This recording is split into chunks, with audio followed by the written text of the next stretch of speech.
Hi, I'm John Johnson, Editor-in-Chief of Secrets of Home Theater and High Fidelity. In this video, I will show you how transistors work and how they affect the sound quality in high-fidelity audio. In 1950, John Bardeen, Walter Brattain, and William Shockley received a patent for the transistor. They invented this device in 1947 at AT&T Bell Labs. Here is a photo of the first transistor, the one that Shockley et al. Built.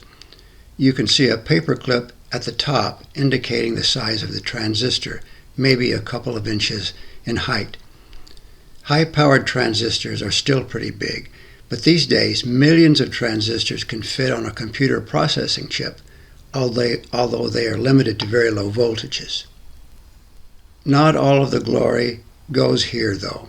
In 1930, Austro-Hungarian-American physicist Julius Edgar Lilienfeld received a patent for what is actually a field effect transistor, or FET. In any case, the transistor went on to change the world and is the basis for computer technology. They started out with tubes but were replaced by transistors because of their advantages. The same holds true for audio, but we are getting ahead of ourselves. Transistors act as switches which allow a large bias voltage to be passed when a small signal voltage is applied. They also allow higher currents to flow from the output when a small current flows through the input, with the source of the higher current being from the capacitors in the power supply. Transistors are made from silicon, which is a semiconductor, meaning that it is not as good a conductor as something like copper or silver, and it is not as good an insulator as plastic. Other elements are added to the silicon, which is called doping, to alter its properties.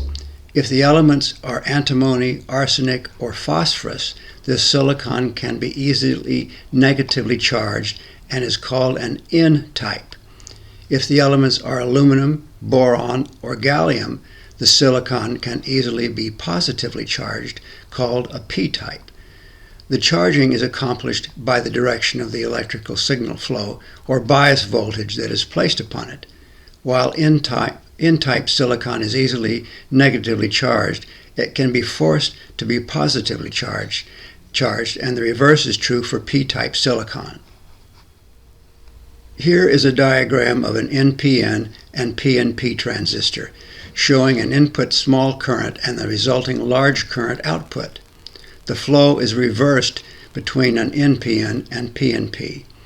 This represents the flow in a push-pull circuit, where the positive half of the waveform would be passed through the NPN transistor, and the negative portion of the waveform would be passed through the PNP transistor.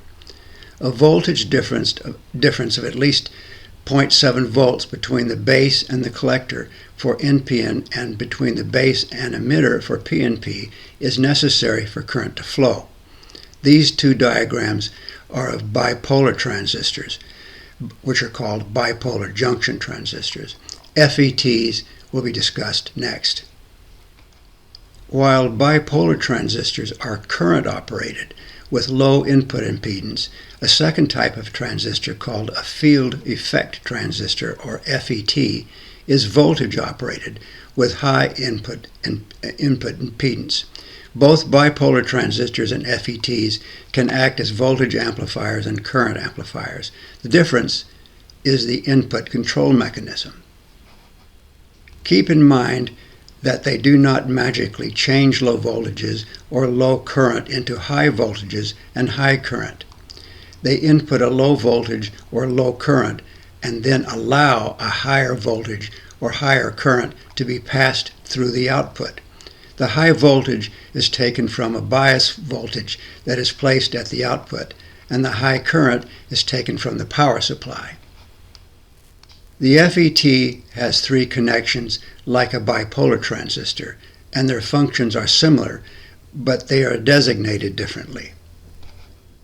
The base in a bipolar transistor is equivalent to the gate in an FET. The bipolar collector is equivalent to the FET drain, and the bipolar emitter is equivalent to the FET source. FETs have N and P as well. There are several types of FETs. 1. Junction FET or JFET. 2. Metal oxide silicon FET or MOSFET. 3. Dual gate MOSFET. 4. Metal silicon FET or MESFET. 5. High electron mobility transistor and pseudomorphic high electron mobility transistor or HEMT, PHEMT. 6. FinFET. 7. Vertical MOS or VMOS. 8. Lateral MOS. Not all of these are used in hi-fi audio. Some are for radio frequency purposes. Shown in this photo is a summary diagram of a triode tube, bipolar transistor, JFET, and MOSFET with the corresponding connections. Voltage between connections 1 and 3 result in current flowing between connections 1 and 2. The input voltage varies with the musical signal, and the output current varies accordingly. Single transistors, as opposed to multiple tiny transistors on a chip, are manufactured in several ways. The first way is by diffusion. An N-type wafer is heated in a furnace and P-type gas is introduced, which diffuses onto the surface of the N-type wafer. The wafer is then covered with a mask that has small holes in it, and N-type gas is diffused onto the P-type surface. In the epitaxial method, N-type or P-type layers are grown on a substrate that is the same type, with a high level of doping. Each layer is grown onto the previous one to create an NPN or PNP transistor. The fused or alloy technique is executed by placing a very small bit of either aluminum or indium on each side of an N-type wafer. The wafer is then heated to the point where the aluminum or indium melts. When the wafer cools, the transistor is created. For the point contact technique, a wire containing P-type material is held against an N-type wafer, and a large current is passed through them, bonding the P-type and N-type semiconductors together. With rate-grown transistors, a germanium or silicon crystal is lifted from their molten form in a crucible with P-type or N-type doping elements added as the crystal is lifted. Bipolar transistors are thought to have a very dynamic audio sound, while FETs sound warm. However, this depends on how the transistors are implemented. So I have seen opinions that there is no difference in the sound of these two types of transistors. One particular type of JFET, called a VFET, technically called a static induction transistor or SIT, deserves special note. It was created back in the 1970s by Tokina, a company in Japan. It has a lower drain impedance so that it sounds similar to a triode tube, that is to say warm, which probably means more even-ordered harmonic distortion, as opposed to the other FET types, which are more like pentode tubes, which sound more neutral. Token was wiped out by the Fukushima earthquake in 2011. The amplifiers made back in the 1970s using the VFET transistors are prized by collectors. Current amplifiers using VFETs include the First Watt SIT-3.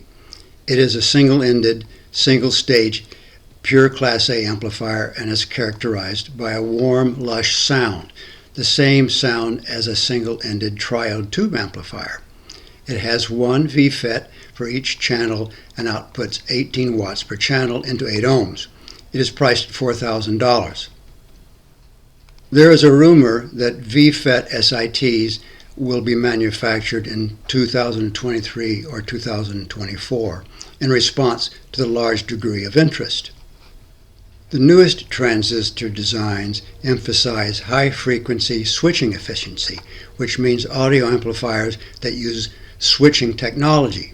These amplifiers have existed for some time, but recent developments have allowed for very high switching frequencies, such as 600 kHz.